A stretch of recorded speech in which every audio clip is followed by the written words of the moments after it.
Саламатсыздарбы? Аты жөнүм Ыдырыс Исаков. Бүгүн Бишкектемин. Бүгүн 17 декабрь Жогорку Кеңештин 8 чакырылышына депутаттар тандалып, шайланып келишти аймактардан. Анан эми ушул келген депутаттарды азыр эми бир жолу ушул башында бир убадасын алалыбы, бул дараметин көрөлүбү дегендей. Анткени өзүңөр билесиңер, башынан бери ушул депутаттарды талдап аттым, сындап аттым, анча-мынча көргөн, байкаган кемчиликтерин, артыкчылыктарын айтып аттым, дараметтерин айтып аттым. Эми ал шайлоого канчалык таасир этти билбейм. Эми менин максатым баягы субъективдүү түрдө эле өзүмдүн оюмду айтып, буларды тааныштыруу максаты болгон, талапкерлерди. Эми талапкерлердин ичинен тандалып келишти. Эми алдыда эмне турат? Алдыда ар бир депутат келе турган болсо, булар ушул мына мен келсем, мен Кыргызстанды жакшыраак деңгээлге чыгарам. Кыргызстандын экономикасы өнүгүшүнө мен көбүрөөк салым кошом башкалардан. Мен жакшыраак мыйзамдарды чыгарам. Мен башкаларга караганда сабаттуураакмын. Мен тыңыраакмын деп ушул добушталашып атышты да. Эми ошолордун ичинен эми сабаттуусу, сабатсызы, акчалуусу, акчасызы иши кылып шайланып келишти. Эми ошол келгендерди бир катар карайлы, талдайлы дегендей дагы бир жолу. Көрөлү дараметтерин, азыр неге келдиң деп сурайлы. Негизи Жогорку Кеңештин алдында азыр өтө чоң милдеттер турат. Азыр мисалы өздөрүнүн ишинен баштай турган болсок, мыйзамдар. Кыргыз тилинде, орус тилинде мыйзамдар чыгып атат, заводтой болуп шатырап. Бирок ошол мыйзамдарды окусаң көпчүлүгүн түшүнбөйсүң. Кыргыз тилинде окусаң да түшүнбөйсүң, орус тилинде окусаң да түшүнбөйсүң. Мыйзамдардын жыртык тешиктери көп. Көп учурда мыйзамдар өзү көп.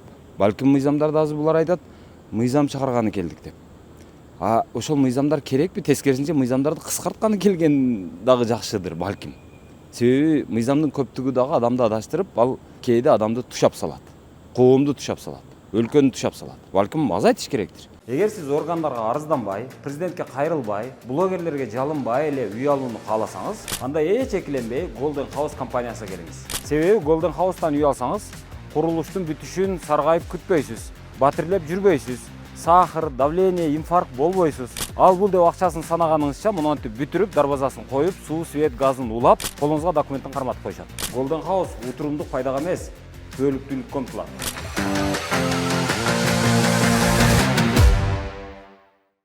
Бизде мода бар.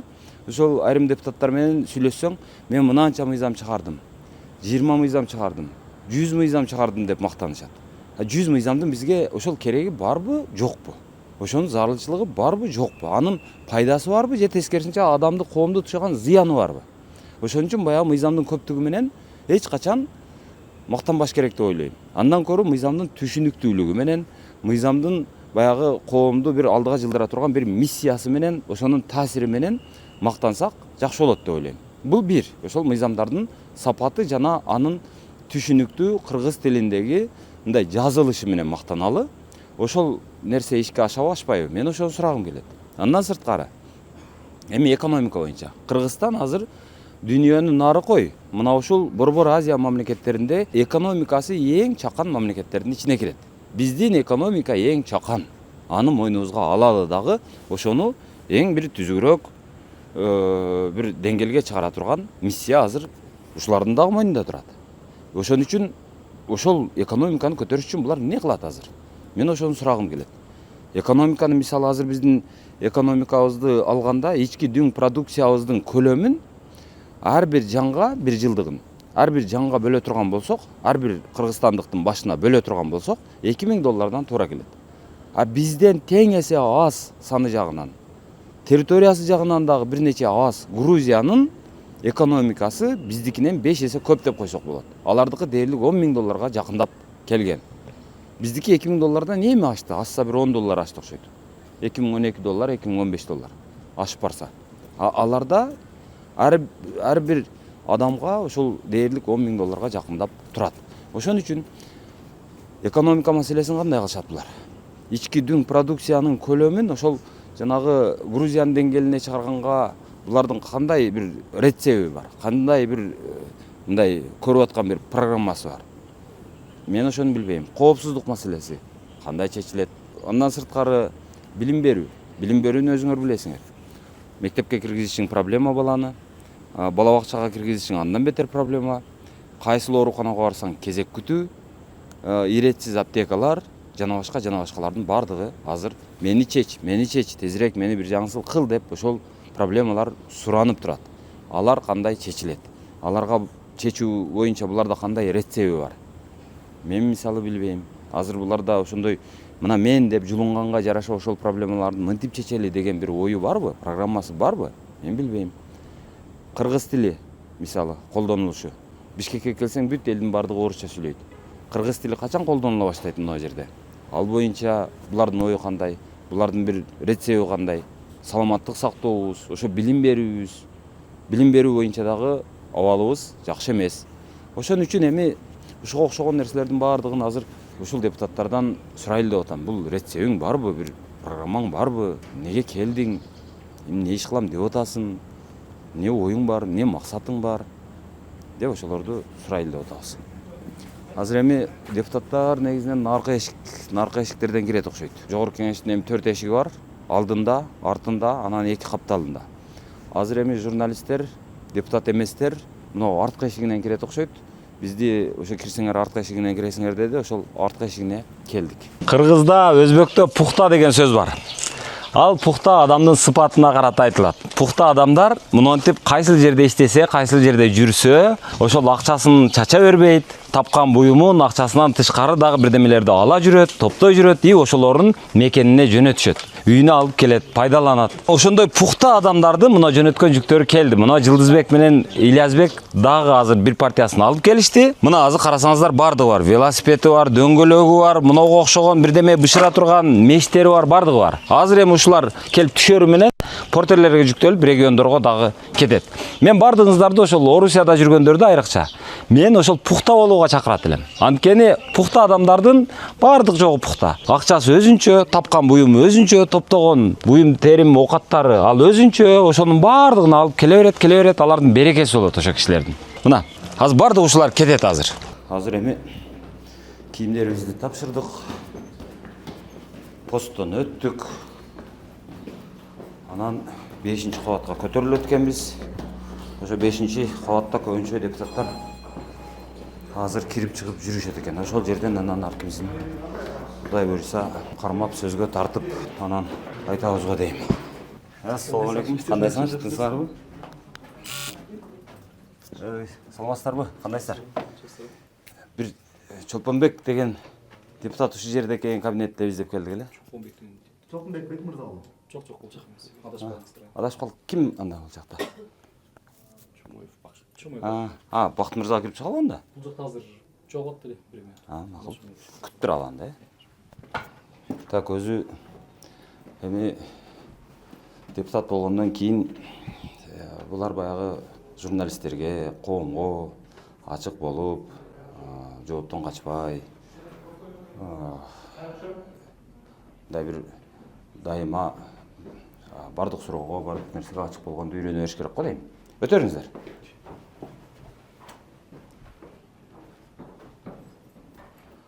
Ошон үчүн азыр эми жанагы булар келип атат дегендей. Мен башта айткандай, булардын баардыгы баягы биз төлөгөн салыктын эсебинен айлагалат да. Анан айтып атат, бул биздин билимибиз бар, силерге акыл үйрөткөнгө, силердин жашооңорду оңдогонго жетерлик билим мына бизде бар деп атат. Эми ошону сурайлы дейм. Турабы? Мындай, кандай билимиң бар? Эмне кыласың дегендей. Биздин жашоону кантип оңдойсуң дегендей. Алейкум ассалам, Бакыт мырза. Сиз го дейм. Ооба, мен. Кандайсыз? Куттайбыз эми. Кечип калбайсызбы? Ошо кечип атабыз. Кечиккенге чейин турдуңуз өзү. Бакыт мырза кандайсыз эми? Жакшы буюрса. Эмне үчүн келдиңиз эми депутат болуп? Кызмат кылалы деп. Эмне кызмат кыласыз эми? Эми элибиздин канча деген жүгүн алдык. Мисалы, Эми кандай өнүгүү жолунда бартабыз. ошо кандай? Болгон салымыбызды кошолу деп. Кандай курулуштар болуп атат. Дагы? Эми иш башталса дагы алып барабыз иштеп. Жок, мисалы конкреттүү бир рецепт барбы? Мисалы Кыргызстандын экономикасын бир мындай көтөрөбүз, билим берүүнү мындай кылабыз дегендей. Бир ой. Эми азыр мыйзамдардын баарын эми буйрса мыйзам жазабыз, мыйзам кабыл алабыз. Мыйзам чегинде иш алып барабыз эми. ошол эле. Ошол буюрса. Эми ошол кандай мыйзам мисалы? Бир мыйзам атап бересизби? Мисалы, мына жөнүндө мен мынтмекмин дегендей. Эми азыр курулуштар боюнча деп мен өзүм ушу кичине мыйзам даярдап аттым эле. Курулуштарды кандай кыласыз? Чыгып кетесизби? Бул жакка чыгып кетпейби? Сиз менен сүйлөшүп келеле. Мисалы курулуштарды кандай кыласыз? Эми көп өзгөртүүлөр бар. Ушу жол тармагында Мисалы жолду. Жолдор бизде мисалы камырдай болуп, баягы имейип кетип атат. 1 жылга жетпей. Ошолорду мисалы жок эле дегенде башка өлкөлөрдөгүдөй 10 жыл тура турган кылыш үчүн эмне кылыш керек мисалы? 10 жыл тура тургандай кылып буюрса, ошондой эле жолго түшүп келет болсо азырчы. Анда сиздердин эмне керегиңиздер бар? Жок, эми азыр деген көрүп атпайсызбы? Президентибиз айтып атат. Азыр көрдүңүздөр, биринчи депутатты сөзгө тартканга аракет кылдык. Жана Аксакал айым азыр ушул жыйындын биринчи жыйынды алып бара турган болуп чечилген окшойт. Президент келди дешип атат. Азыр президенттин сөзүнөн кийин анан булар ант берип баштаса керек. Булар бүтсүн, бүткөндөн кийин анан шашпай утуруу танаписке башкага чыгат го деп ойлойм. Ошол маалда анан улам бирден кармап сөзгө тарта беребиз деп ойлойм. Так, азыр жыйын бүттү. Депутаттардын бардыгы ошол 87си азыр ант беришип бүтүштү. Президент сүйлөдү, куттуктады, азыр чыгышты. Эми азыр танапис жарыяланды, бирок төрага шайлан элек. Эми ошонун ортосунда азыр саламатсыздарбы? Саламатсыздарбы? Так, азыр эми ушу депутаттарды четинен ушул жерден кайсы жагынан чыгышар экен депутаттардын көбү? Улам бир-бирден сөзгө тарта берели. Бул жактан азыр Салам алейкум. Кандайсыздар? Тынчсыздарбы? Жакшы, өзүңүз тынчпы? Кудай буюрса жыйынтыктап алдык. Кандай? Жакшы. Өзүң настроение. Жакшы. Иштеп атасың. Азыр эми сиздер менен катар эле иштешкендей болдум мен. Ооба, жакшы болду да. Жарышып эле. Анан эми аягына чыгарып коелу эми. Сиз мандатын бердиңиз. Мен эми Ооба, эмне кыласыңар деп коеюн. ийгиликтер болсун. Так, мен булардын көбүн жүзүнөн тааныбайт экенмин. Кандайсың? Жакшысыңбы? Эмне бул адашып эле? Эми бул кандай десек, эми элдин сүрү, анан Жок, кагазды эле карабай элең. Жаттадым. эми болуп атат да. Элге болгон жоопкерчиликтин салмагынын оор экендигинен кабар берип турат да. Эмтеле сезилди ана? Ооба да, анткени бул жерде эми бул жөн сөз эмес да, бул ант берип атасың, анан ошол эле учурда чоң жоопкерчиликти, элге берген чоң убадалардын салмагынын оорлугу деп ойлоп атам. Жок, ошондой оор нерсени анан кагаздан эле карап эле шашпай Бул эми трагедия эле эмес менин оюмча. Бул эч кандай көйгөй жарата турган маселе эмес. Эми иш менен эң башкысы биз элге берген убадаларды, элге берген маселелерди ушундай адашпай аткарсак, ошол маанилүү да. Жакшы, өзү эмне үчүн депутат болдуңуз, ошону айтып бересизби? Эмне кыласыз? Эми бул жерде кандай десек, эл эмне үчүн депутат болду? Бул бүгүнкү коомдун, биздин элдин талабы десем болот. Анткени сизчилеп мен мисалы үчүн ошол баягы көйгөйлөрдү көз чогуу эле көтөрүп жүрбөдүкпү. Анан эми ошонун түйүнүн чечиш, эгерде биз жогорку билимдүү болгондон кийин ошол көтөргөн көйгөйдүн чечими каякта экендигин анализдешибиз керек. Ошол анализдин артынан барып биз мыйзамга келип такалабыз. Мен билесиз, эми көбүнчө ошо юридикалык тармагында Бардык мыйзамдар болот эми. Эми сөз Конкреттүү. эми убакыт кенен мындай шашпай сөзүмдү аягына чейин сүйлөп алайын, Анан эми ошол көйгөйлөрдүн тамыры биздин мыйзам актыларына, укуктук ченемдерге келип такалып атпайбы? Ушул маселелерден биз жөн эле сүйлөп, ошол жерде баягы сындап коюш оңой, ошону чечимин эми ошо мыйзам актыларынан карап, ошо мыйзамдарга өзгөртүүлөрдү, толуктоолорду биз ошол эле медицина боюнча жакшы билесиз кандай көйгөйлөр бар экен. Билим берүү тармагында кандай көйгөйлөр бар экен. Бар, ошону чечүү үчүн эмне кыласыз мисалы? Азыр 1-2 Сизге кайсы маселе мисалы медицинаны оңдоо үчүн мисалы? Медицина боюнча бизде конкреттүү планыбыз бар. Эмне үчүн дегенде бүгүн медицинада бизде баягы акча жок, экономиканы көтөрүү төмөн деп сиз дагы мен да сындайбыз да. Анан эми ошонун көтөрүүнүн жолу кандай, механизми кандай дегенде конкреттүү бизде бир аракеттерди кылышыбыз керек. Ал үчүн мен мисалы бир эле мисал мен айтайын, мамлекеттик лабораторияларды күчөтүшүбүз керек. Мамлекеттик мекемеде иштеген дарыгер жеке лабораторияларга буйрутма жөнөтпөш керек. Аларга направление берип, алардын чөнтөгүн калыңдатпаш керек. Ошол элдеги акча лаборатория барып бизге баягы мамлекеттик казынага түшсө дарыгерлердин айлыгын көтөрүүгө чоң мүмкүнчүлүк болот. Ошол эле учурда дарыгерлердин Сиз билесизби, азыр ошол жөнөкөй жеке менчик лабораториялар мамлекеттик лабораториялар менен салыштырганда ишинин объему 1% дагы түзбөйт. Эми бул боюнча конкреттүү сиздин анализ барбы? Менде бар. Айтып бербейсизби? Кайсы эмеге таянып айтып атасыз? Мисалы азыр мамлекеттик мекемелердеги лабораторияларда өткөн анализдер 40 миллионду түзөт. А жекелер 1 миллионго дагы жетпейт. Бул каяктагы маалымат сизде? Менде бар маалымат. Ошодон Кайсы жактан алсак болот ал маалыматты? Саламаттык сактоо министрлигинен алсам болот. Биз азыр ошол жагынан алганда бул 1% түзбөйт, сиз айтып аткан нерсе. Мен ошол жана сиз айтып атасыз, эми айлыгын көтөрүш керек. Ал үчүн экономиканы көтөрүш керек. Экономиканы көтөрүш үчүн эмне конкреттүү бир кадамдар жасалыш керек? Эми биз азыр рецепт барбы сизде? Же бир биз эми мына бүгүн биринчи күн. Анан эми аны 5 жыл ичинде өзүбүздүн убактыбызда, өзүбүздүн платформабыздын алкагында биздин программада так көрсөтүп айтканбыз. Биз сизди даяр болуп келди деп атпайбызбы? Биз даярбыз. Ошону айтып атам. Азыр экономиканы көтөрүү үчүн биринчи кадам мисалы. Экономика эми бул биздин эң башкысы мамлекетибиз бул туризм тармагына көңүл бурсак болот. Анткени мамлекет не только Кыргызстан, дүйнө өлкөсү бүгүн туризмге ооп баратат. Демек биз туристтик багыттарда шарттарды ушул 7 облуста тең. Эми мындай да суроону бергенден кийин эми сиздер Кечиресиз. жок, аябай топ мындай Улукбек мырза кечиресиз. кичине мындай эме менен сүйлөшөбүз сый менен, Ыдырыс мырза. Суу сөздөр көп болуп атты, ошон үчүн айтып Мен атам. суроомо Конкреттүү рецепттерди мисалы эмне кылыш керек? Айтып атпайбы? Айтып атпайбы? Туризм тармагына көңүл бурушубуз керек. Жакшы. Ал канча акча берет бизге? Аны анализдеп чыгышыбыз керек. Экинчи. Же бир тармак менен көтөрүп беребизби азыр мисалы? Эми сиз эмнени каалап атасыз, Ыдырыс мырза, мындай? Азыр Бул биздин ВВП сизге такыр түшүндүрө албай атам да. Мисалы азыр биздин ички дүң продукциябызды жан башына бөлсөңүз 2000 доллардан туура келет. Грузияныкы Эми жеке мындай да Ыдырыс 10.000 мырза, доллардан туура келиңиз эми адекваттуу сүйлөшөлү. Сиз экөөбүз тең эл арасында, эл аралап, эл көйгөйүн түшүнгөн адамбыз. Анан эми суроо берип атам, азыр кандай кылып экономиканы көтөрөбүз деп атам. Убакыт берели, анан мындай сиз менен жеке эгер маалымат ала турган болсоңуз, жеке убакыт бөлөйүн, кенен сүйлөшөлү. Улукбек мырза, мен суроомо жооп берип коесузбу? Сиз адатта Так, бул сизге келбей койсок. Кандай жакшыбы? Жакшы өзүстө. Эмне бул мүдүрүлүп эле? Ошо кагазды эле карап койбой элеңиз. Бул жагындабы чындыгында эми өзүбүз дагы кичине сүрдөөлөр болду. Бул нерсени көбү мындайча айтканда окуп албай койду деп жок. Бул нерсени Түнү менен жаттаган окшойсуз. жок, бул түн эмес, мен бир айдан бери жаттагам буну. Чындыгында азыр айтып берсеңиздер десе, сиздин астыңыздарда айтып бере алам. Бирок ал жакта өзү экен, Азыр сиз эмне үчүн депутат болдуңуз?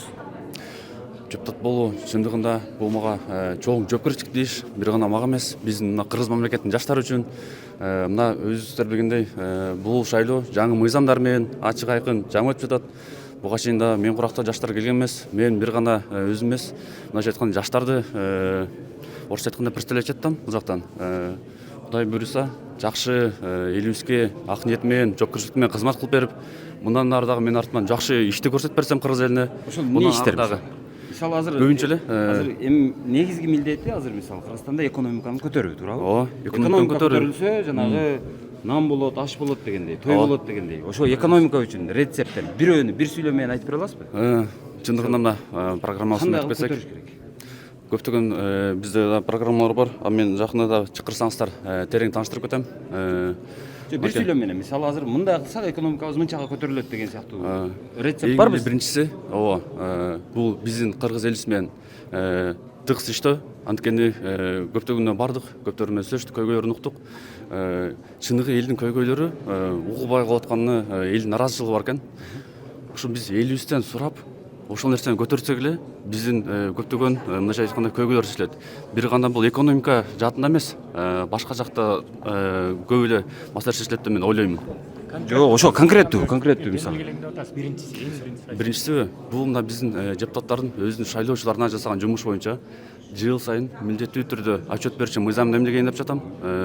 Болсо мына көрүп жатабыз, депутаттар 5 жылга шайланат, бирок 5 жылдан кийин элдердин астына чыгып табылбай калат да. Ошондуктан жыл сайын элдин астына чыгып, элге кандай кызмат кылды? Ал экономикага кандай таасир этет ал? Кандайсыз? Экономикага кандай таасир этет? Мисалы билесизби, азыр Кыргызстандын ички дүң продукциясы жан башына бөлгөндө канчадан туура келет? Несіне бөлгендесіз? Жан башына бөлгөндө. Ар бир адамга бөлгөндө, Кыргызстан 7 миллион адамга бөлгөндө биздин ички дүң продукцияны канчадан туура келет? Дүң продукциясына дейсіз бе? Ооба. Қанша мындайша айтқанда балықтарын айтасыз ба? ВВПны жан башына бөлгөндө. На душу населения. Мындайша айтқанда, ар бірін айтқанда, біздің округтар райондарға бөлінген өткен. Сиз азыр райондулукка эмессиз, сиз жогорку кеңешке келдиңиз да. Жогорку Ошол жагынан алганда азыр ички дүң продукцияны жан башына бөлгөндө канчадан туура келет азыр биздики? Азыркы убакытта ошол нерсени тактап алышым керек экен. Тактап сиздерге да бир маалымат берем деп. Жок, азыр сиз экономиканы көтөрүш керек деп атасыз. Экономиканын абалы кандай экенин билбей туруп азыр кантип көтөрөсүз аны? Жо, көтөрөбүз аны. Кудай буйруса, бир тактап алып туруп, анан сиздерге бир жооп беребиз деп мен ишенимди айта алам. Эми сиз тактагычаңыз биз ойлодук, сизди дапдайыр болуп келди дедик да, бышып келди дедик да. Ооба, туура айтасыз. Эми мен да өзүмдүн юридикалык сферама жакыныраак ошол жака иш алып барам. Укук тартиби боюнча. Бирок бул экономика маселелерин караштырабыз. Макул. Азыр эң көп кылмыштар булар алдамчылыктар. Алдамчылык кылмышын азайтуу үчүн эмне кылыш керек? 209 статья боюнча бул ошо мошенничество, орусча айтканда көптөгөн мындайча айтканда Ошол көп болуп атат. Кандай кылып азайтсак болот ошо? Кайсы мыйзамды киргизсеңиз ошол азаят? Мошенничество боюнча бул көбүнчө азыр бизде социалдык тармактарда көп болуп жатат. Ошол нерселерди биздин өзүбүздөн киберпреступность боюнча көбүрөөк ошол нерсе көңүл бурсак, ошол нерсе чечилет деп ойлогон ойдомун. Ошондой, бирок кандай кылып, кайсы мыйзам менен чектей аласыз? Бир минут. Так, азыр эми туугандар ушундай эми. Азыр депутаттардан мен ушул кандай десем эми.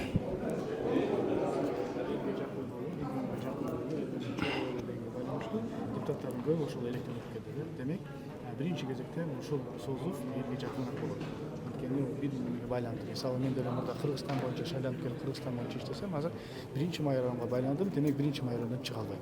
Биринчи эле өзүмдүн азыр жума күнү чыгып атам. Жума күнү ошол жыл массив Мурасолдо деп коет. Ошол пособие маселеси өтө көп көтөрүлгөнгө байланыштуу биринчилерден болуп ошол жака мисалы чыгып атам да. Демек айтайын дегеним, бул сапат, бул ирет сапаты боюнча элге жакыныраак болгон депутаттар болот экенин көзүм жетип турат жана ошондой ойдомун.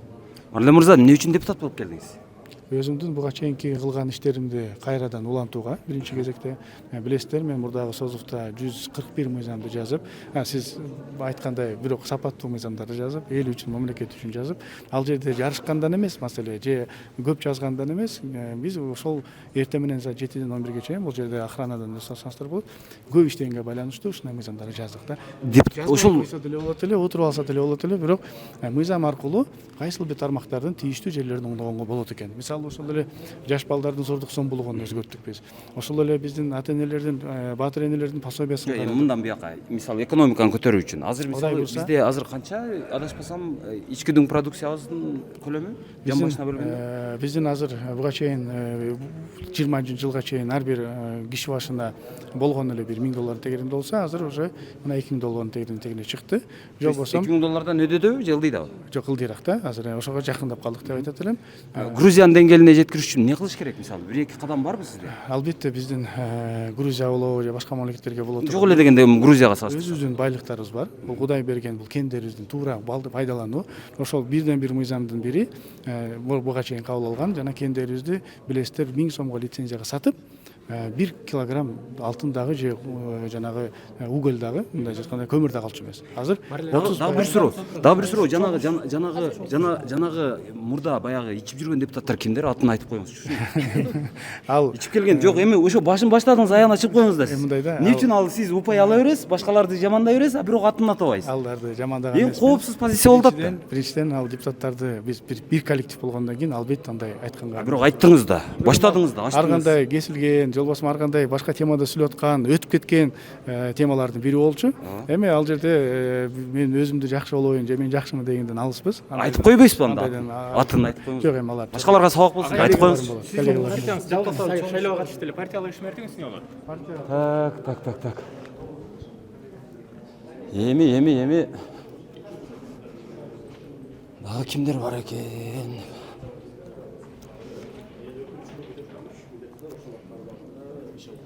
Силер боюнча 8-чыкырышта коррупция болобу? саясий коррупция болот же болбойбу? Саясий коррупция эми ал боюнча ар бир адам өзү жооп береттир. Бирок мен элдин үмүт ишеними менен келген депутат катары бийлик менен эл ортосунда татыктуу көпүрө болуп берүү боюнча иш алып барам. Биринчи наказы кандай болду сизге? Шайлоочулардын эң негизги наказы биринчиси да негизгиси ушул болду. Эл менен тыгыз байланышта болду. Анткени буга чейинки эл менен шайлоочулар ортосундагы ишенимдин кетип калган, баягы депутаттар менен шайлоочулар ортосунда ишеним кетип калган негизги себеби эл өкүлдөрү шайланып кетет да, бирок эл менен алака үзүлүп калат экен. Ошон үчүн балам биз сени колдоп берели, бирок жогорку кеңешке баргандан кийин кайра келип биздин маселебизди угуп тур, биз менен амандашып тур, эл менен жакын бол деген бир наказ коюлду. Бул чакырылышта жаза турган биринчи мыйзам долбоорун бир катар мыйзам долбоорлорун даярдап атабыз. Тактап айтканда мен буга чейин айтып өткөндөй жаштар саясаты боюнча бир катар иш аракеттерибиз бар. Буга чейин агенттик түзүү боюнча демилгелеген.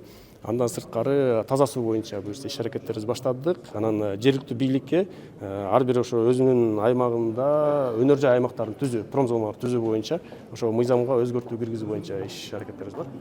Мисалы кайсыл ошону конкреттүү айтасыздарбы? Мисалы мындай кылса жакшы болот, мындай кылса жакшы болот деп биз бардыгыбыз айтабыз. Бирок эмне кылыш керек? Азыркы бизде жергиликтүү өз алымча башкаруу органдары боюнча мыйзамда айыл өкмөт чечим кабыл албайт. Ооба, жок, баягы өзүнүн ыйган укуктарынын негизинде ишке алып бара алышат. Анан администрация бар, райондук администрация. Ошолорго өзүнүн аймагында өнөр жай аймактарын түзүү боюнча укук берели деп атабыз. То есть алардын көз карандысыздыгын көбөйтөлү. Ооба. Эгерде алар деген ошол өзүнүн аймагында 1 гектар, 2 гектар промзоналар түзүп кое турган болсо, аны папка кылып даярдай турган болсо, мисалы ишкерлер келип ошо айыл аймакта биз ишкана ачабыз, завод салабыз дей турган болсо, аларга баягы жер издеп, ар ким менен талашып, бирөөнүкүн тартып алып эместен, даяр папка менен берип эле, мынакей мондай жерибиз бар, арендасы мондай, жергиликтүү бийлик менен сүйлөшөсүң, баягы депутаттар менен сүйлөшөсүң деп туруп, ошондой процедура менен алып кетсек болот. Азыр ички дүң продукциябызды жан башына бөлгөндө канчадан тиет? Бул сурооңузга азыр жооп бере албайм, түз айтып коеюн. Жок, сиз азыр экономиканы көтөрүш керек деп атасыз да эми. Көтөрүш үчүн азыркы абалды билишибиз керек да. Ооба, туура айтасыз. Туура айтасыз. Мен сизге бул боюнча даярданып туруп жооп берейин. Мен даяр эмесмин. Жок, биз сиздерди ойлоп атабыз да, даяр болуп келдиңиздер деп. Ички дүң продукциябыздын азыркы абалы кандай? Ички дүң продукция азыркы абалы жакшы. Мурдага салыштырмалуу. Грузияга караганда байбызбы же? Жок, Грузияга барганда албетте кедейбиз. Канча эсе кедейбиз? Эсесин эми аны экономисттер айтып береттир. Бирок бир топ эле экономикалык жактан алар менен тең эле албайбыз азыр. Грузиянын деңгээлине жетиш үчүн бизден калкы боюнча бизден тең эсе аз. Территориясы боюнча дагы аз. Бирок бизден бир нече эсе бай. Ошолордун деңгээлине жетиш үчүн кандай мисалы бир 2-3 рецептиңиз барбы сизде? Менин өзүм жеке рецептим катары айтайын. Бул билим берүү жаатында, кадр жаатында туруктуу иш аракет жүргүзүш керек. Бул жакынкы бир 10-15 жыл аралыгындагы натыйжасын бере турган иш аракет катары айтайын. Ошол. Өзүмдүн менин демилге, менин салымым катары айта турган болсом, ушул жаштар саясатын жөнгө сала турган агенттик түзүү боюнча баштап атам. Кадр саясатын агенттик жок. Бүгүнкү күндө Маданият министрлигинин алдында министрлик бар. Министрликтин алдында башкармалык бар. Ал жерде 8 эле адам иштейт. Тескерисинче чоңдорду азайткан жакшы эмеспи? Экономиканы көтөрүш үчүн. Жок, бул биз азыр Кыргызстан калкынын бир 2 миллиондой адамы жаштар деп 14 жаштан 35 жашка чейин кирет деп жаштар категориясы атпайбызбы? Бирок аларды бир гана мигрант катары чет өлкөгө жиберүү же болбосо бир мектепти бүткөндөн кийин мындай бир жумушсуз топ катары кабыл албастан биз ошолорду максаттуу пайдаланыш үчүн ошо министрлик өзүнчө президенттин алдына агенттик түзөлү деген демилге берип атам. Балким президенттин алдында же болбосо өзүнчө бир кабинанын алдында. Ал бизге эмне берет ошондо? Ал бизге экономикабызга келечек ээлери болгон жаштарды туура багытта алып кеткенге салым кошот. Тактап айтканда, билим берүү жаатында, ишкерлик жаатында, аларды ишке орноштуруу багытында буюрса, ушундай ар бир структура кылып түзүп чыктык. Ошол менимче чоң салым берди. Андан сырткары, андан сырткары азыр жергиликтүү бийликтерге ошо өнөр жай зоналарын түзгөнгө айыл өкмөттөргө эркиндиктерди көбүрөөк берели. Ооба. Андан сырткары ушул нерселер, андан сырткары жергиликтүү маанидеги мен өзүм айыл өкмөттө иштеген адам катары жол, таза суу, ирригация маселелери боюнча буюрса бир катар сунуштарыбыз бар. Ийгилик каалайбыз, рахмат. Куттуктайбыз. Так, азыр эми достор мындай, депутаттардын азыр жоопторун уктуңуздар, айрымдарын. Бул жакта Эрулан дагы берип атат. Барып мындан да сурайлы.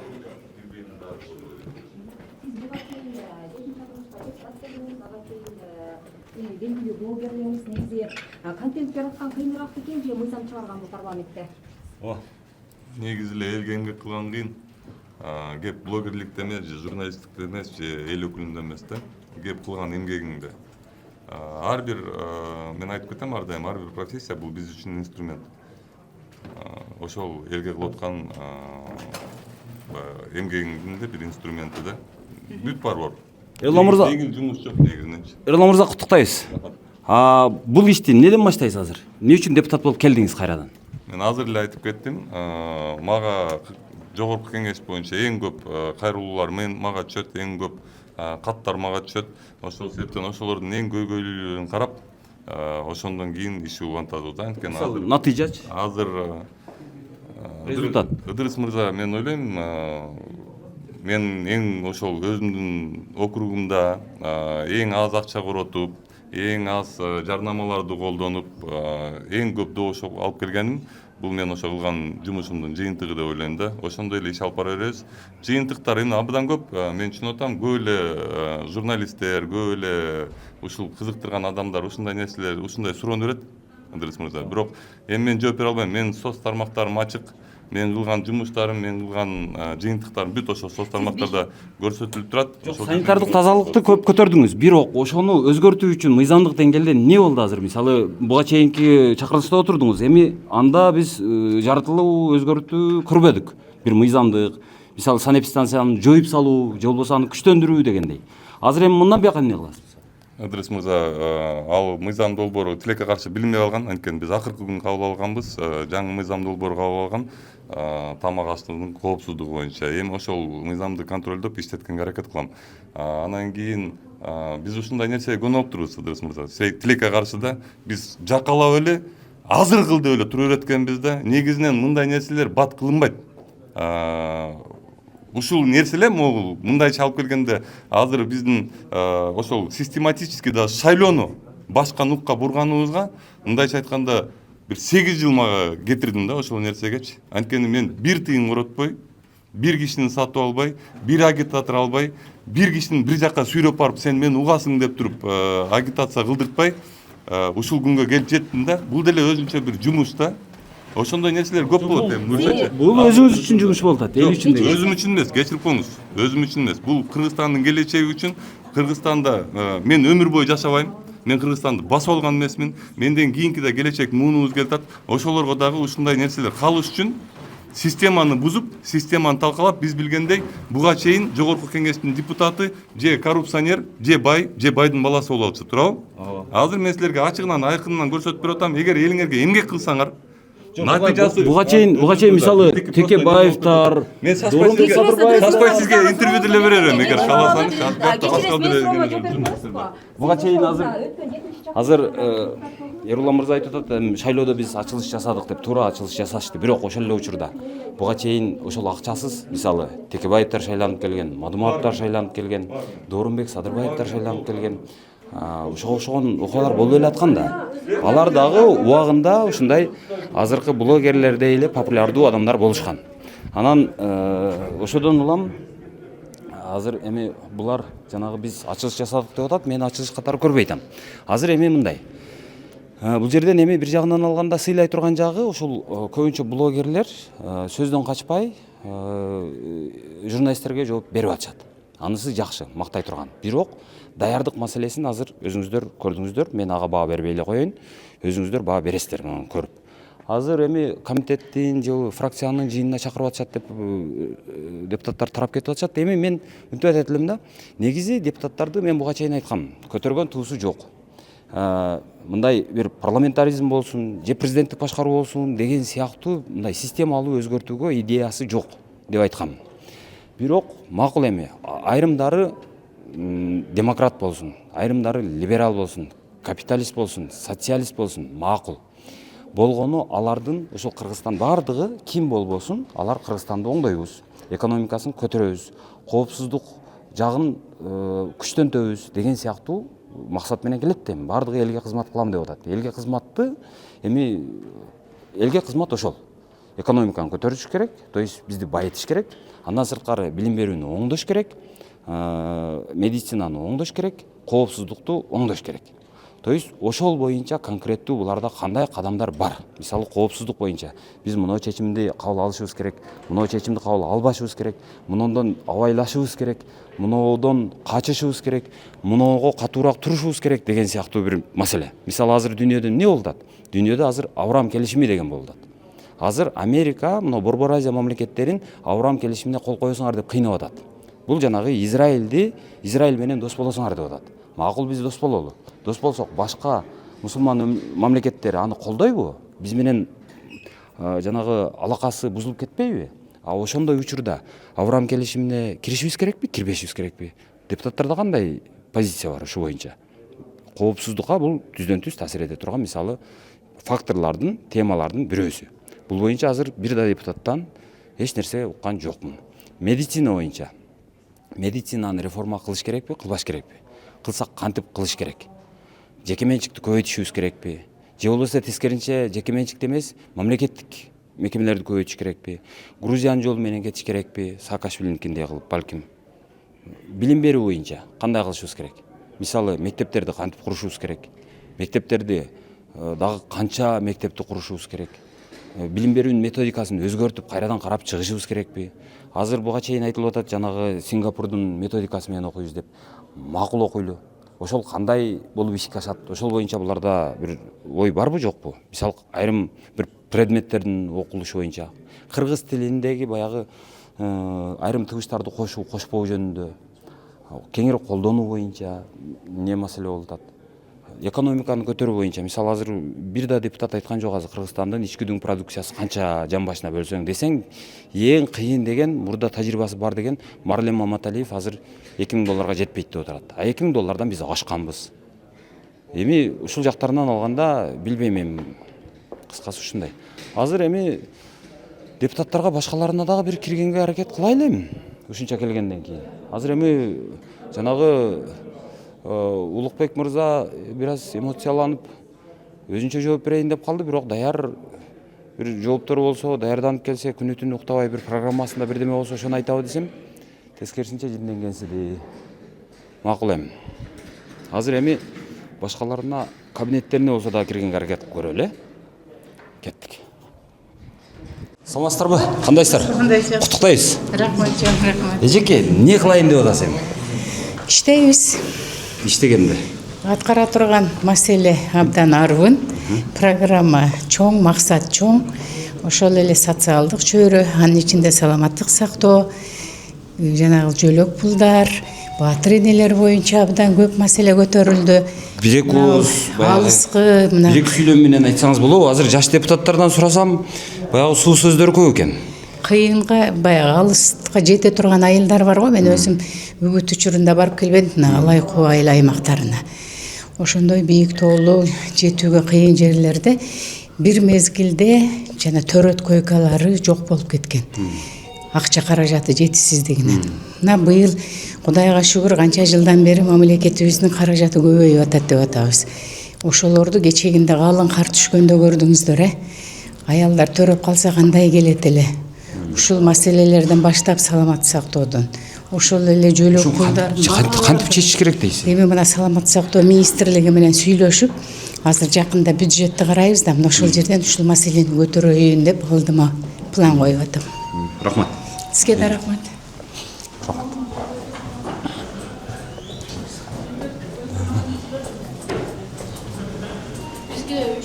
Саламатсызбы.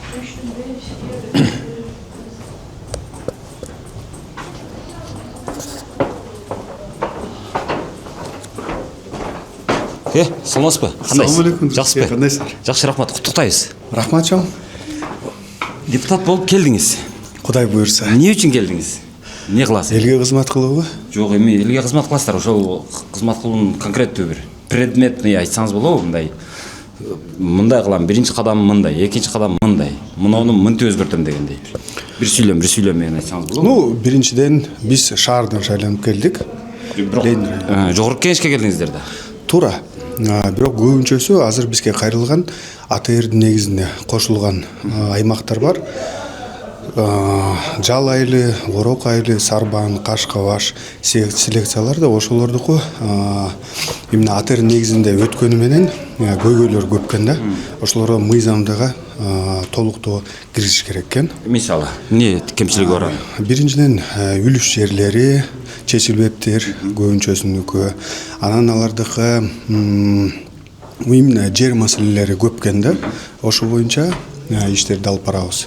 Биринчиден. Экинчиден биз сунуштарды киргизебиз. Себеп Бишкек шаары азыркы учурда 82% тегерегинде жалпы республиканын бюджетин чогултат да. Анан бул жакта азыркы учурда Бишкек шаарына 9% эле калат экен да. Ошо менен 36-38 миллиарддын тегереги борборго кичине аз экен да. Ошону карап чыгыш керек, именно адилеттүү бөлүгү боюнча. Ошондо. Ал жакшы. Анан азыр бизде билесизби, биздин ички дүң продукцияны жан башына бөлгөндө канчадан тиет? ВВПнын на душу населения. 10го чейин го. Кандай 10? 10 миң сомго чейин плюс-минус ошондой да. ВВПнын $1.400. 1.400. Аны көбөйтүш үчүн эмне кылыш керек сизде? Мисалы бир конкреттүү рецепттер барбы? Мисалы мен келсем, мына сунушту берсем, ошонун негизинде ВВП мынчага өсмөк, биз ошондо мисалы бир мына өлкөгө 5 жылдын ичинде теңелебиз же 3 жылдын ичинде теңелебиз деген. Ыдырыс баке, биринчиден 90 депутат тез эле ошону чече албайт. Биринчиден. Экинчиден, вот бүгүн да президент айтып кетти, биздин золотовалютный фонд $8,5 миллиард чейин жетти деп. Жалпы мамлекет чогуу, Кабмин болот, президент, депутаттар, жалпы кыргыз эли ошо боюнча иштерди алып барыш керек да. Экономиканын өсүшү болбосо, инфляцияга эң аз болсо, андан кийин только өсүш болот. А тез эле мындай ВВП көтөрүлүп кетет деген алысмын мен. Сизде сунуш жок. Сунуштар бул жалган маалымат сунуш болуп калат го менин оюмча. Популизм болуп калат дейсизби? Туп-туура ошондой болуп калат.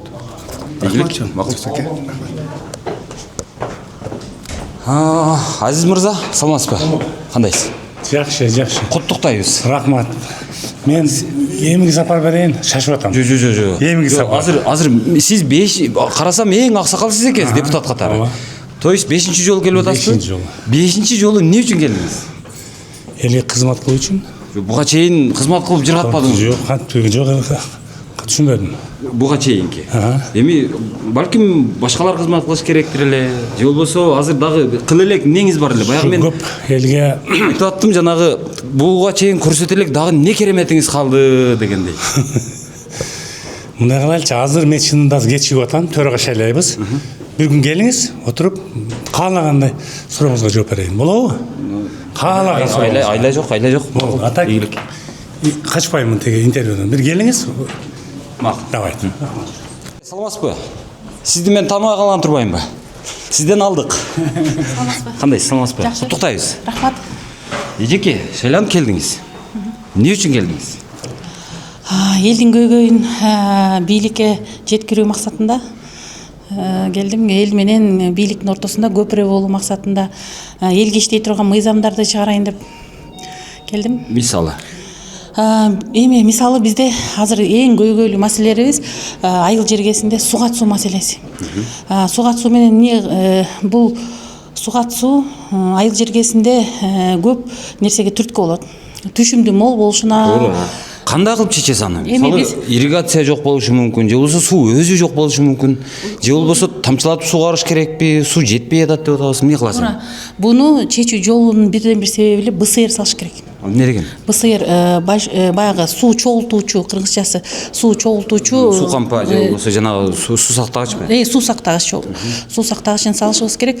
Бул ага биздин бюджетибиз барбы? Эми азыр биринчиден мен сунуш бюджетти кабыл алууда сунуш киргизейин деп атам. Буга биринчиден проектисине бюджеттен акча каражатын бөлсө, этап менен анан суу сактагычтарды курсак, бул бизде суу катуу маселеси чечилмек да, толугу мененчи. Ошол көйгөйдү көтөрөйүн деп баратам. То есть сиз суу катуу маселесин биринчилерден болуп. Бул менин приоритетимдеги эң маанилүү маселелердин бири болуп саналат. Ал бир эле ошол өзүңүз жашаган жана күн туунун маселесиби же Кыргызстан боюнча? Жок, Кыргызстан боюнча. Кыргызстан боюнча анан мындан чыкары боор. Сиз изилдеп чыктыңызбы? Ошол мисалы канча суу сактагыч керек экен Кыргызстанга? Негизи Кыргызстан боюнча статистиканы эсептеп чыга элекмин. Бул боюнча эми отуруп алып, ошол боюнча иш алып барышыбыз керек. Бардык депутаттар менен биргеликте баягы зоналарга бөлүштүрүп, канчалык деңгээлде суу сактагычтар керек экенин аныктап чыгышыбыз керек. Суу сактагычты курдук дейли. Ал мисалы бир суу сактагыч канчага курулат, анан ал канча убакыттын ичинде өзүнүн өзүн актайт, курулуштун зарылчылыгы барбы же кереги жокпу? Кандай деп ойлойсуз? Өзүн актайбы, актабайбы? Өтө керек бул. Бир болжолдуу түрдө бир сокус Биздин экономикага анан качан ал мындай жемишин бере баштайт? Мен болжолдуу түрдө бул суу сактагычтын долбооруна 2,5 миллион сом акча каражаты сарпталат. Толук кандуу документациясы бүткөнгө. Андан кийин документине эле? Долбооруна. Долбооруна ошол 2,5 миллион сом сарпталат. Андан кийин этап менен суу сактагычты курсак болот. Болжолдуу мисалы болжолдуу түрдө 10 гектар жерге биз мындай болжолдуу эсептөө боюнча 150-200 миллионго чейин акча каражатын сарптасак толук кандуу суу сактагычтар бир айыл аймакка жетет. Мисалы бизде жерге жараша болот, сугат жерлерине жараша. Жердин шартына жараша. Андан башка кандай дагы? Мындан чыкары сиз азыр ачылыш болуп атасыз да өзү негизи. Азыр мисалы бул эжеке деп сиздин сүрөтүңүздү коюп атышты, кантип өтүп кетти деп атышты, мындай эч ким тааныбайт эле деп атышты. Бирок сиз иштеген экенсиз. Мен азыр бир жагынан сиздин келгениңиз мага жагып атат, себеби эл менен ошо айыл өкмөттө мындай түздөн-түз байланышы бар, иштешкен адам катары. То есть баягы кагазда иштеп атып, тоскоолдуктарды, жанагы кыйынчылыктарды көргөн адам деп эсептейм да. Ошон үчүн мен сизге деталдуураак суроо берип атканым ошодон болду. Биз эми көйгөйлөрдү жеринен чечиле турган маселелерди жеринен чечкенге болгон аракетибизди жумшадык, долбоорлордун баарын жаздык. Анан жеринен чечилбей баягы жогорку бийлик органдарынан чечиле турган маселелерибизди ушул жактан көтөрөйүн деп атам. Бунун баарын мен программама камтыгам. Анан ушул боюнча толук кандуу иш алып барам деген ойдомун. Рахмат. Бирок Кыргызстан ошо сиз айткан нерселердин баардыгын кылыш үчүн экономиканы көтөрүш керек да. Экономиканы көтөрүш үчүн бир эки рецепт барбы сизде? Мисалы, мындай кылсак, Кыргызстандын экономикасы мынча пайызга көтөрүлүп кетет эле деген сыяктуу. Биз айыл чарбасын колдошубуз керек. Бизде мынакей айыл чарбада жерибиз аз да бирок. Айыл чарбасын баягы иреттүү колдонсок жетет да. Себеби дегенде мен айыл чарбасынан биз туура түшүмдөрдү алабыз. Түшүмдөрдүн негизинде биз туура тамактануу болот, оору азаят. Себеби азыр мынакей мүмкүнчүлүгү чектелген балдар көп төрөлүп атат. Аутизм менен, ДЦП менен төрөлгөн балдар көп болуп атат. Мына ушулардын баары тең эле баягы экологиянын бузулушунан, тамак ашыбыздын туура эмес тамактануудан деп мен ойлойм да. Анан ошол себептен биз айыл чарбасына көбүрөөк көңүл бурсак, бул экспорттарды көп чыгарсак, мен ойлойм биздин экономикасы жакшы өнүгөт. Айыл чарбасына көбүрөөк көңүл бурушубуз керек да. Рахмат, ийгилик. Депутаттарыбыз айрымдары ушул айыл чарбага басым жасайм деп атат, айрымдары жаштардын программасына деп атат, айрымдары жанагы туризм деп атат. Эми ар кимисинде ар түрдүү ой бар экен. Анан мен жана айткандай көз карашы ар түрдүү болсун, бирок негизги ниети, тилеги булардыкы Кыргызстанга кызмат кылам деп келип аткандан кийин ошо кантип кызмат кыласың, эмнени сунуштайсың, эмне демилгең, эмне идеяң, эмне программаң бар деп ошону айттырганга аракет кылып атам. Азыр жыйын башталып калды окшойт. Мына жыйын башталыптыр. Азыр эми алдыда төрагаларды шайлоо, анан фракцияларды аныктоо турат окшойт. Анын ичинен азыр дагы бир маселе, айрым баягы адашып кеткен, өзүнүн сөзүн кошуп жүрген депутаттар дагы болуптур жана ант берүү учурунда. Ошол антты кайрадан бердирүү деген сыяктуу маселе дагы көтөрүлүп калышы мүмкүн окшойт. Негизи айрым депутаттар жана өзүнүн сөзүн кошуп ошондой эле деген сыяктуу жол болсо адашып 2-3 жолдон берип аткандар болду. Ушул жагынан алганда азыр жыйын башталып калды, эми азыр булар токтобойт го дейм. Токтобойт го. Кыскасы ушундай эми. Азыр ошол маселелер каралабы, каралбайбы билбейм. Азыр жогорку кеңештин чоң залында депутаттардын жыйыны уланып атат. Алар төраганы шайлоо, комитеттерди шайлоо, анан ошол комитеттерди аныктоо, аттарын аныктоо, андан сырткары ошол төраганын орун басарларын шайлоо деген сыяктуу процесстер менен алышып атышат. Анан наркы фойеде биз отурганбыз, бирок фойеде сүйлөгөнгө болбойт экен. Анткени баягы микрофондон залдагы сөздөрдүн баардыгы катуу угулуп турат, ошон үчүн тынчыраак деп ушул жерге келдим. Бул депутаттардын мындай бир эс алып отура турган жай экен. Анан эми туугандар мындай болуп атат. азыр депутаттарды көрдүңүздөр. Айрымдары алдыртан айрым маалымат каражаттарынан кесинди үзүндү болуп чыгып атат. Менин кайсы бир депутатка суроо берип атканым чыгып кеттир. Анан ошону ыдырыс өтө эле катаал мамиле кылыптыр. Жаш депутат бара-бара көнөт да, көчүп бара-бара түзөлөт да деген сыяктуу сөздөрдү айтып болушкандар дагы бар. Анан тескерисинче даярданып келбейби деген сыяктуу сөздөрдү айткандар дагы бар. Бирок мен эми бул суроолорду эмне үчүн берип атам? Бул суроолорду депутаттардын биринчиден деңгээлин көрсөтөйүн деп атам. Экинчиден бул депутаттык бул кызмат оңой олтон кызмат эмес. Бул олуттуу кызмат экенин көрсөтөйүн деп атам. Ошолорду депутаттардын өзүнө дагы, элге дагы сездирейин деп атам. Мисалы ар бир депутат, бул ар бир адам ошол депутаттык кызматка келип атканда, алар кайсы бир көз караш менен келиши мүмкүн. Мисалы оппозиционер болушу мүмкүн, бийликчил болушу мүмкүн, же болбосо либерал болушу мүмкүн, капиталист болушу мүмкүн, социалист болушу мүмкүн, улутчул болушу мүмкүн. Бирок ким болгон күндө дагы алардын бардыгынын максаты Кыргызстанды өнүктүрөм деген бир максат менен келет. Булардын бардыгы Кыргызстанга ушул элге кызмат кылам дейт. Элге кызмат кылам деген сөз ал Кыргызстандын экономикасын көтөрөм, коопсуздугун көтөрөм, жанагы медицинасын көтөрөм, жанагы саламаттык сактоону көтөрөм деген сыяктуу маселелер. Эми ошолордун бардыгына мен жакшы болушуна, бүгүнкүдөн эртең, эртеңкиден андан бүрсү күнү жакшыраак болушуна мен шарт түзөм. Ошол жакшы болушуна себепкер боло турган мыйзамдарды жазам деп келип атат. Эми мен ошодон сурап атам. Кайсыл мыйзамды жазсаң кылмыштуулук азаят? Кайсыл мыйзамды жазсаң медицина көтөрүлөт? Кайсыл мыйзамды жазсаң экономиканын көтөрүлүшүнө, экономиканын өсүшүнө таасир этет? Кайсыл мыйзам ошондой салымдарды кошот? Ошону бир атап бергилечи, силерде бир даяр рецепт барбы деп сурап атам. Десем, эч кимисинде сөз жок. Айрымдар айтат, ошол экономиканы көтөрүш үчүн айыл чарбаны көтөрөбүз дейт.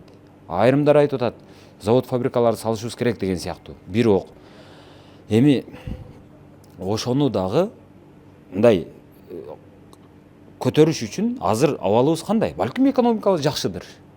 Көтөрүштүн кереги жоктур. Ошонун жакшы же жаман экенин, кайсы абалда экенин көргөзүш үчүн азыркы абалыбызды билиш керек да. Азыркы абалды билдире турган ички дүң продукциябызды жан башына бөлгөндө канчадан тиет десем, бир дагы депутат туура жооп берген жок али. Мен алдыман ушул суроого туура жооп берген бир дагы депутат азырга чейин табыла элек. Азыр эми мына жыйын болуп атат, бүткөндөн кийин дагы бир катар депутаттарды сурайм, ошондо балким табылып калар. Эми үмүт. Мисалы экономиканы көтөрөм деген адам азыркы экономиканын азыркы абалын билиш керек да. Билип, абалыбыз мындай экен, муну мындай деңгээлге чыгарыш үчүн биз мындай кадамдарды кылышыбыз керек деген деңгээлди эч кимисинен тилекке каршы көрбөй атам туугандар. Макул, мен макулмун, бийликчил болсун. Гырт кыпкызыл оппозиция болсун. Же өз башынча болсун, мен бардыгына макулмун. Капиталист болсун, социалист болсун, улутчул болсун. Ким болгон күндө дагы анын ошол мынандай кылсак, же мынау мыйзамды кабыл алсак, же мынау жол менен кетсек, экономикабыз мынча пайызга мынча жылдын ичинде көтөрүлөт деген сөз кимисинен чыгат? Мен аддеп экономика деп айтып атам, себеби бардыгынын башында экономика турат. Экономикаң бийик болсо, курал жарак сатып аласың, коопсуздугуң жакшыраак болот. Билимди көтөрө алсаң, наркы бир 5 кадамдан кийин эмне болот, 10 кадамдан кийин эмне болот, 50 жылдан кийин эмне болот, ошонун бардыгын алдын ала анализдеп, анан кийин бир чечим кабыл алганга түрткү берет. Ошон үчүн билим берүүнү көтөрүш керек дешет. Бирок билим берүүнү көтөрүш үчүн кайра эле акча керек. Медицинаны көтөрүш үчүн кайра эле акча керек. Инфраструктураны жакшыртыш үчүн кайра эле акча керек. Ошол акчалардын бардыгы жалпысынан экономика деп аталат. Бирок ошол экономиканын өзүн көтөрүш үчүн эмне кылыш керек деп мен баятан бери сурап чарчап атканым ошол. Жаман көрбөңүздөр. Мен эми жанагы ушул эле суроону айта берет экен, башка суроосу жок дешиңиздер мүмкүн мени. Бирок эң башкы суроолор ушулар болуп атпайбы? Булар келгенде ушу элди байытам, элдин жашоо шартын өзгөртөм, оңдойм, жакшыртам деп келип атпайбы? Жакшыртыштын жолу, жакшыртуунун мындай бир эле параметри бар. Ал коопсуздук, экономика. Экономикаң болсо коопсуздук болот, экономикаң болсо билим берүүң жакшы болот, экономикаң болсо медицинаң жакшы болот, экономикаң болсо жолдоруң жакшы болот, жана башка. Экономикаң жок болсо, өзүң кедей болсоң, кантип сен бир нерсени жакшырта аласың. Ошон үчүн мен кайра булардан экономиканы сурап атам. Ички дүң продукциянын жан башына бөлүнгөндөгү абалы канча, суммасы, ошону сурап атам. Ушул эми туугандар. Азыр эми үмүт эми сурайлы дагы. Балким арасында ушул боюнча бир ою бар, деңгээли бар депутаттар чыгып калар. Шашылып атканга барып көбөйбү. Ашер мырза, биз куттуктайбыз биринчиден. Рахмат. Экинчиден, азыр сиздер эми өзүңүздөр кедей депутат эмессиздер, туурабы? Бай десек. Кудайга шүгүр. Эми өзүңүздөрдү байытып атасыздар. А өлкөнү байытыш үчүн кандай бир рецепттерден айтыңызчы. Биз дагы байылы да, кошо. Албетте, туура маселени коюп атасыз.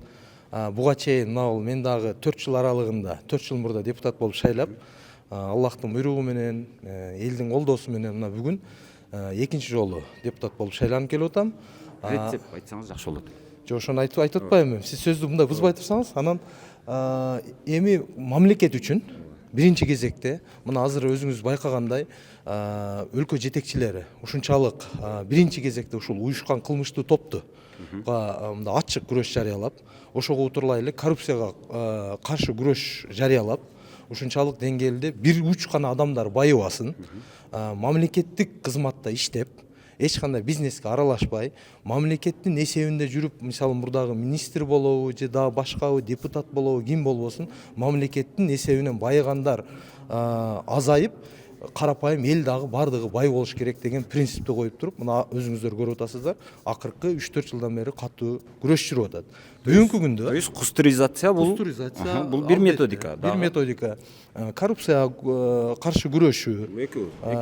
Эми ошого утурлай эле бүгүнкү күндө мисалы мына ишкерлерге жумуш орун түзүп, ишкерлерге шарт түзүп берүү максатында баарысына эле колдоо көргөзүлүп атпайбы? Шарт түзүп атабызбы же качырып үйрөтөбүзбү, коркутуп? Бүгүнкү күндө мисалы эми биз мындай жалпылап айтканда, сиз айтып атпайсызбы, биз дагы бай болбойлубу деп. Элди айтып атам. Жок, эми сиз дагы элсиз да. Мисалы эми сиздин бай болбошуңузга эмне тоскоол болуп атат? Ошону айтып атам да. Азыр мисалы мен ойлойм, айлык акынын көтөрүлүшү, мисалы мугалимдердики, жанагы врачтардыкы дегендей.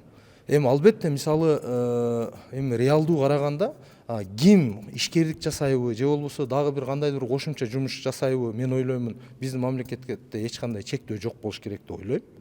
Ал эми ошол эле сиз айтып аткан мугалимдердин айлыктары колдон келишинче көтөрүлүп, андан сырткары эми мугалим калкы өзү кошумча, мисалы мен деле мугалимдин үй бүлөсүндө туулуп, ушул жаштыгыбызда дыйканчылык, малчылык менен кошумча жумуштарды алектенгенбиз.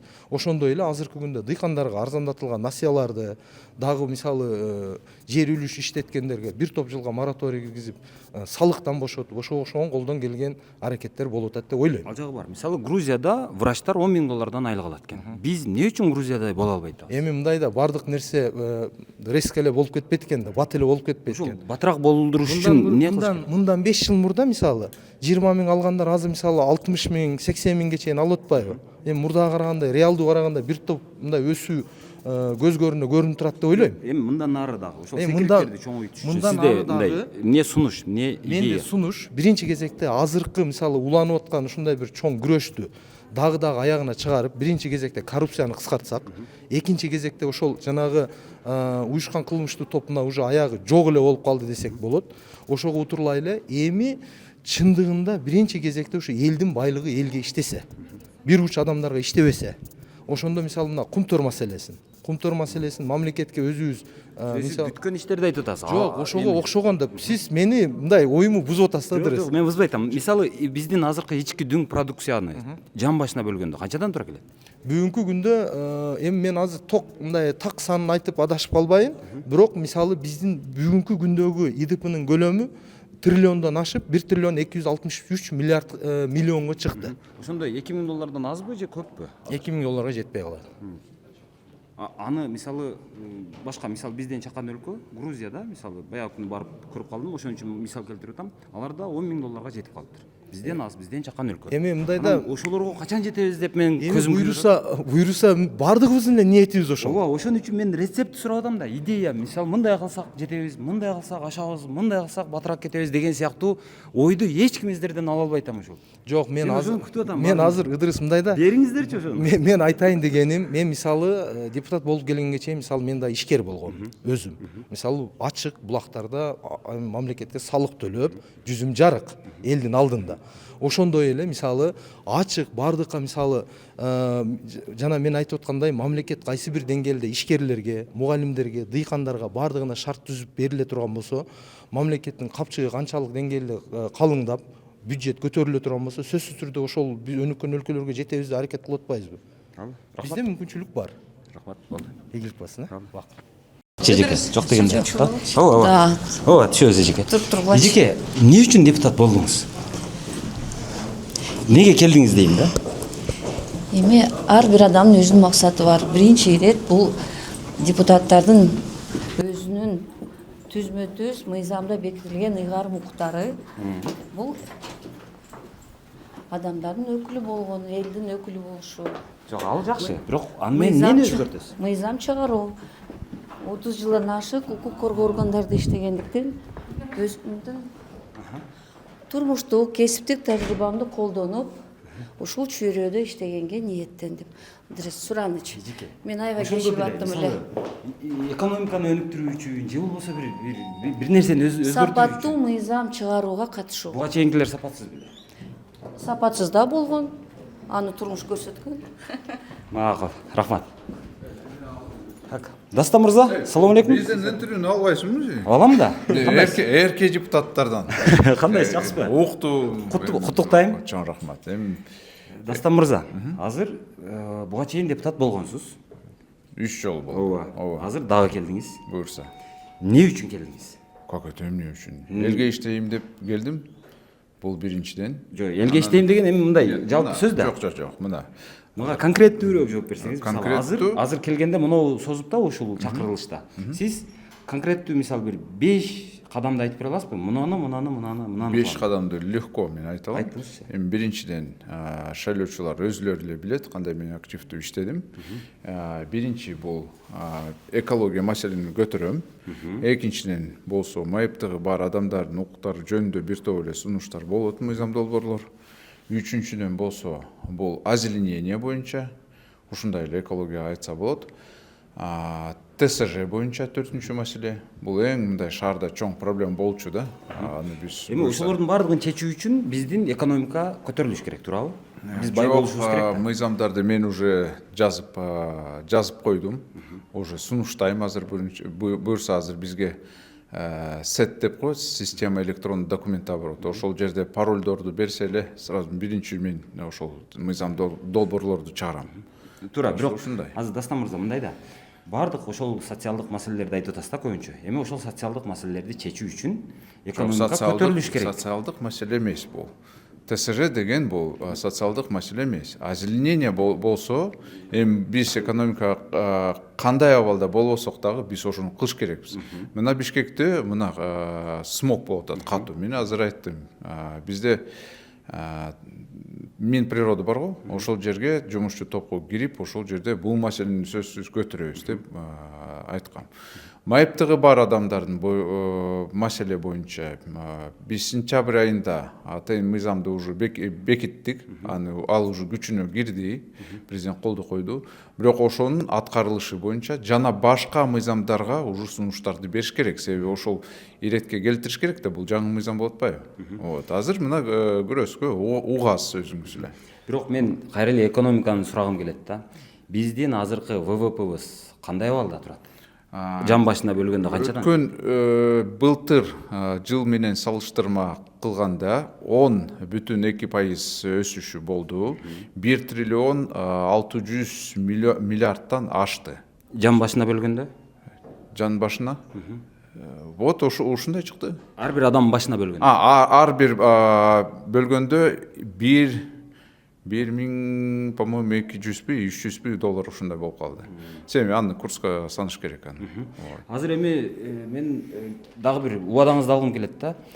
сизге кошо мен сразу айта кетем. Сен мага катары сен журналистсиң, блогерсиң. Мен убадан шайлоочуларга берем. ооба Сен алардын санында сен жоксуң. Шайлоочулар ооба 17378 берген добуш шайлоочуларга мен убадан бердим.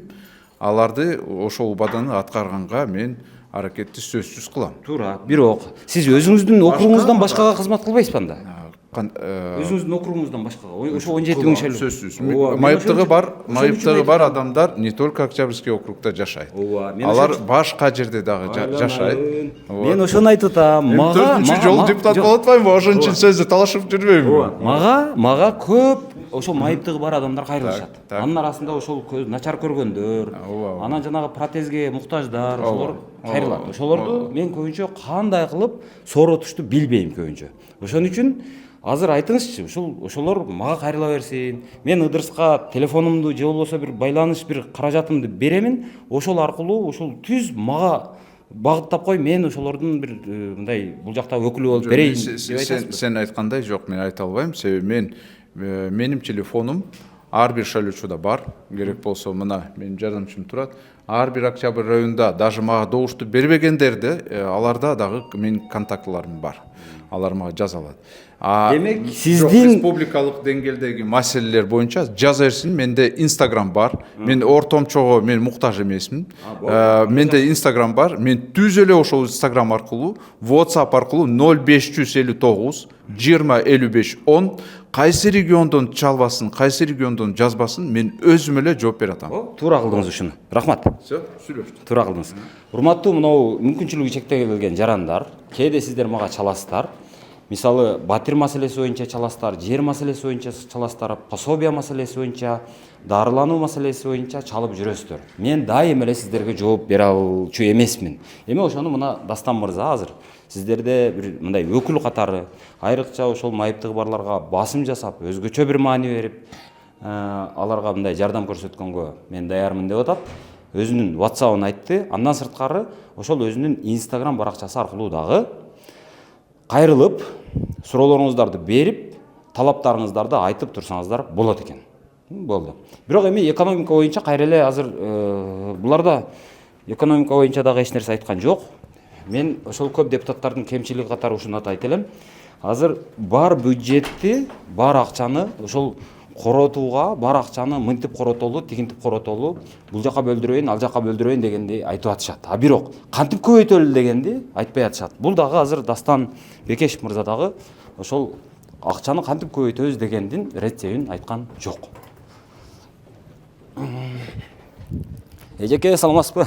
Сүрөткө түшүп атыпсыз, куттуктайбыз. Кандайсыз? Жакшысызбы? Азыр бизге перерив болуп калды эле деген эмелер. Ошодон пайдаланып. Спикерлерди шайлоо болуп атты эле да. Анан кийин ошого бул жака чыгып калдык. Ооба, эжеке, мен куттуктайм. Анан экинчи маселе. Азыр эмне үчүн депутат болуп келдиңиз? Эмне кыласыз? Иштейм деп келдим. Иштейсиң, биз баарыбыз эле иштеп жүрөбүз. Эмне үчүн депутат болуп иштегиңиз келди? Эмне кылайын дейсиз? Эми бул деген адамдын өзүнүн каалоосу. Экинчи жагынан мен 2016 жылдан бери депутат болдум. Депутатмын биринчи шаардык кеңешке. Андан кийин жогорку кеңеште депутат болдум. Жагып калды. 7-чи созувда өзүң айткандай, баягыда шайлоонун алдында бир депутаттардын баарын иликтөө чыгарбадыңбы? Анан кийин ошол жерде айтпадыңбы? Депутат болуп келе жатыптыр. Анан кийин 7-чи созувда иштеп эч бир мүдүрүлбөптүр. Ооба, эми жок, эми өтө чоң ката кетирген жоксуз, көрүп атабыз. Эл үчүн кызмат кылган келип. Бирок айырмаланган бир чоң демилге менен да чыкпадыңыз да. Эми деген бул мандатты эл берет. Эл шайлайт да.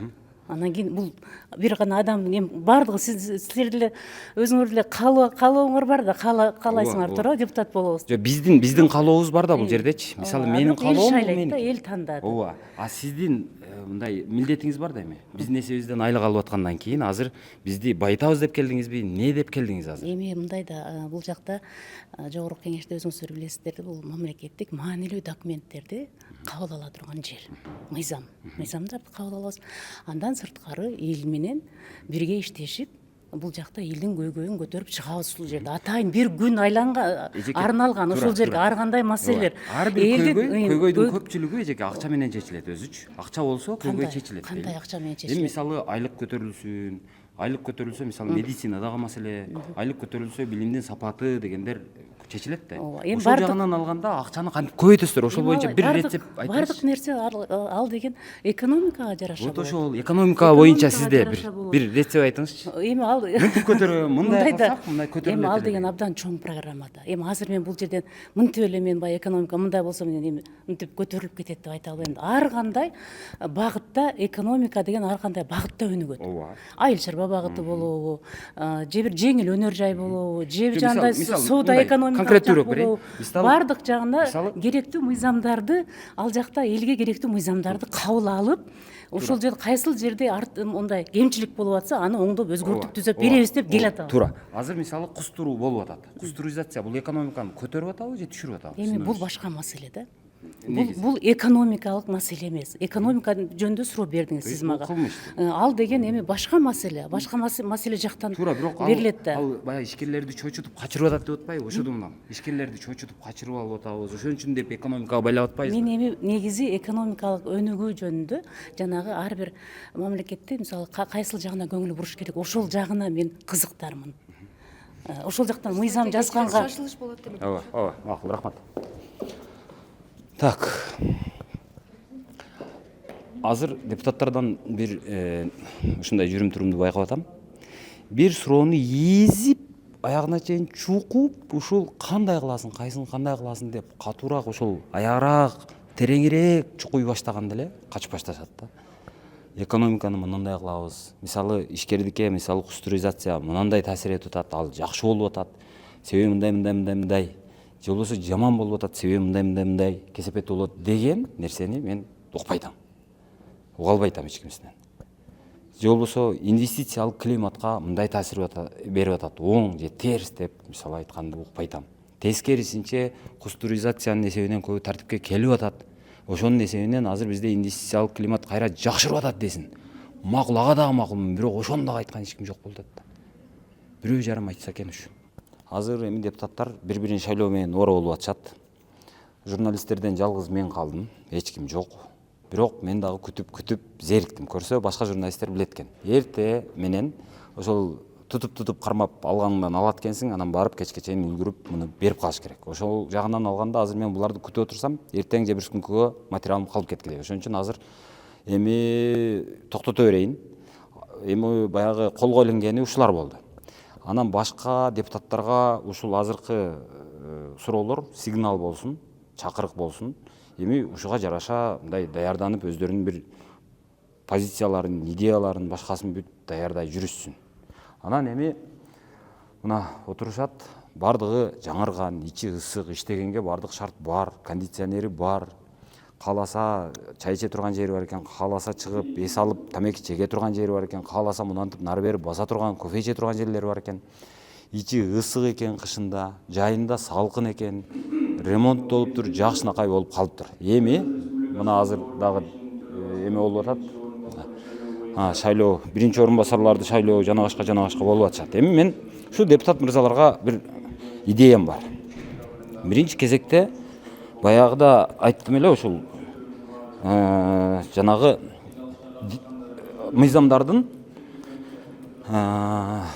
сапатын, мыйзамдардын баягы элге түшүнүктүүлүгүн кылып берсинчи. Элге эгерде түшүнүктүү кылып жаза турган эле болсо, аны эл түшүнүп биз талкуулайбыз, анан сапатка келет ал. Ал бир. Экинчиси, мен азыр депутаттардан эл аралык саясат жөнүндө, коргонуу жөнүндө, коопсуздук жөнүндө бир дагы суроо берген жокмун. Мисалы азыр коопсуздук боюнча өтө чоң мындай тымызын маселелер болуп атат. Афганистан тынч эмес, Пакистан тынч эмес. Анан эми ошондой шартта азыр булар эмне кылыш керек, биз кандай кылышыбыз керек? Казакстан Авраам келишими деген Израилдер менен дос боло турган келишимге киришти. Биз дагы киришибиз керекпи, же кирбей эле коюшубуз керекпи? Бензиндин тартыштыгын көрүп атасыңар азыр. Ошондой шартта мынау Азербайжан, Иран тараптар менен дос болуш керекпи, бир эбин таап? Бул жагын кандай кылып чечиш керек? Ошолор жөнүндө булар ойлонуп атабы? Булар ойлонуш үчүн буларга күн сайын Тышкы иштер министрлигинен жана башкалардан күн сайын эл аралык саясат боюнча, эл аралык коопсуздук, эл аралык окуялар, дүйнөлүк окуялар боюнча сводкалар кирип турабы? Менде азыр байкашымча сводка деле кирбейт. Демек булардын эч нерседен кабары жок. Ушул дубалдын ичи менен депутаттарыбыздын аң сезими, көз караштары чектелип аткандай. Ошон үчүн мен сунуштайт элем. Биринчи кезекте ошо мыйзамдарыбызды кыргыз тилинде кыргыз түшүнө тургандай кылып жазалы. Экинчиден, депутаттарга күн сайын ички окуялар жана тышкы окуялар боюнча кыска бир сүйлөмдөн болгон ошол дүйнөлүк окуялар, ички окуялар боюнча сводка кирип турса, ар биринин почтасына келип турса, алар каалайбы каалабайбы бир окуйт, эки окуйт, үч окуйт, же окубайт, арада окуп калат, ошентип отуруп анан кийин ошол маселелер боюнча мындай бир көз караш калыптанат. Анан ой пайда болот. Ошодон улам анан бир саясат пайда болот. Мисалы мен башкаларды карап көрдүм, сураштырып, изилдеп аңдасам, башка өлкөлөрдүн парламенттеринде депутаттарга атайын ушундай бир сводкалар келип турат экен. Келип, ал жерде кадимкидей мындай мына өлкөдө мындай болду, мына өлкө мындай чечимди кабыл алды, мына өлкөдө азыр бир теракт болду же башка деген сыяктуу нерселер сводка болуп кирип турат экен. Буларда жок ал. Эми тышкы иштер министрлиги өзү билип эле, өзү эле баягы эме кыла бербей, ошол дүйнөдө эмне окуя болуп атат, ошолордун баардыгын алып бир сүйлөм кылып буларга жазып киргизип турсун. Ошого жараша булар эртең чечим кабыл алып атканда колдонгудай болсун. Ошол эле баягы ички ар бир министрлик ошондой кылсын, кагаз жазып күнүгө ошо киргизип турсун депутаттарга отчет даярдап. Мисалы, бизде мындай окуя болду, мынча нерсе эме болду, же болбосо мындай бир авария болду, же болбосо мынча орундуу бир оорукана ачылды деген нерселер. Же болбосо мындай эме өсүп кетти оорунун саны, же болбосо мынау түшүп кетти деген сыяктуу, же кайсы бир дары дармек жетпей калды дегендердин баардыгын киргизип турса, депутаттар ошолордон курста болсо, ошодон маалыматы болсо, ошого жараша бир чечим кабыл алууда чыгып мына жерде сүйлөгөнгө бир багыт болот эле, предмет болот эле деп ойлойм. Ошол эми туугандар, эми мен болду, зеригип кеттим. Күттүм, күтүүдөн тажап бүттүм дегендей. Эми кете берели. Эжеке, биздин курткабызды берип койсоңуз эми. Так, биздики мына 176 экен, эже.